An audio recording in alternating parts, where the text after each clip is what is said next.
कलयुग हिंदू धर्म में 4 युगों में से चौथा और सबसे खराब युग माना गया है। कलयुग को कली राक्षस का युग, अंधकार का युग, दुख का युग, झगड़ा और पाखंड का युग कहा गया है। लेकिन सवाल आता है कि जब हिंदू धर्म में कलयुग को सबसे खराब युग कहा गया है तो इसकी शुरुआत कैसे हुई, आइए आज जानते हैं। दोस्तों, वैसे तो भारत के महान गणितज्ञ आर्यभट्ट ने अपनी पुस्तक आर्यभट्टीयम में इस बात का उल्लेख किया है कि जब वो 23 वर्ष के थे तब कलयुग का 36वां वर्ष चल रहा था। आंकड़ों के अनुसार आर्यभट्ट का जन्म 476 ईसा पूर्व में हुआ था और अगर गिनती की जाए तो कलयुग का आरंभ 3102 ईसा पूर्व में हो चुका था। दोस्तों, हिंदू धर्म के कुछ पौराणिक ग्रंथों में कलयुग की शुरुआत की जानकारी मिलती है और इन्हीं ग्रंथों के अनुसार जब युधिष्ठिर अपना पूरा राज्यपाट परीक्षित को सौंपकर दूसरे पांडवों और द्रौपदी सहित महाप्रयाण हेतु हिमालय की ओर निकल गए थे, उन दिनों स्वयं धर्म बैल का रूप लेकर गाय के रूप में बैठी पृथ्वी देवी से सरस्वती नदी के किनारे मिले।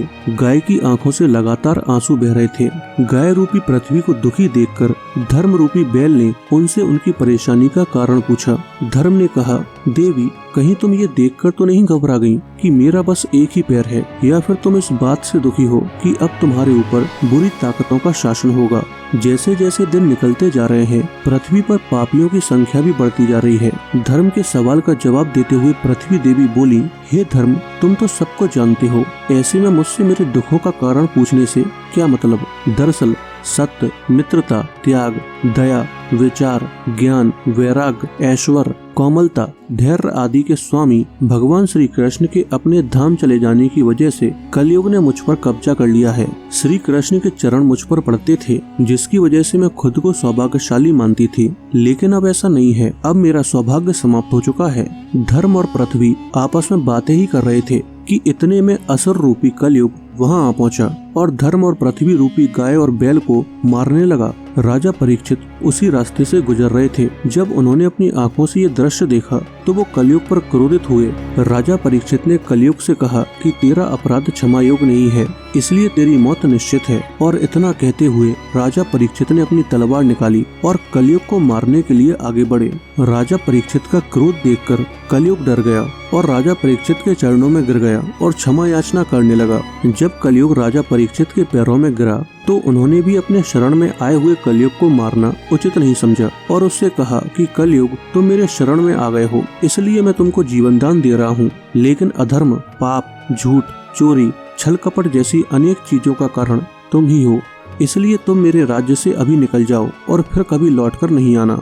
कलयुग ने राजा परीक्षित की बात सुनकर कहा कि पूरी पृथ्वी पर आपका निवास है। पृथ्वी पर ऐसा कोई स्थान नहीं है जहां आपका राज नहीं हो। ऐसे में मुझे रहने के लिए आप स्थान प्रदान कीजिए। कलयुग के ये कहने पर राजा परीक्षित ने काफी सोच विचार कर कहा, असत्य, काम और क्रोध का निवास जहां भी होगा तुम वहां रह सकते हो। लेकिन इस पर कलयुग बोला, राजन, ये 3 स्थान मेरे रहने के लिए पर्याप्त नहीं है, मुझे और भी जगह प्रदान कीजिए। इस बात पर राजा परीक्षित ने कलयुग को रहने के लिए स्वर्ण के रूप में 4था स्थान प्रदान किया। कलयुग इन स्थानों के मिल जाने पर प्रत्यक्ष रूप से तो वहां से चला गया, लेकिन कुछ दूर जाने के बाद अदृश्य रूप में वापस आकर राजा परीक्षित के स्वर्ण मुकुट में निवास करने लगा और फिर इसी तरह से कलयुग का आगमन धरती पर हुआ। दोस्तों, कलयुग की शुरुआत कैसे हुई ये जानने के बाद अगर आपके मन में सवाल उठ रहा है कि कलयुग में क्या होगा, तो आप इस वीडियो पर क्लिक करके देख सकते हैं और सनातन धर्म से जुड़ी ऐसी इन्फॉर्मेटिव वीडियो देखने के लिए चैनल को सब्सक्राइब कर लीजिए।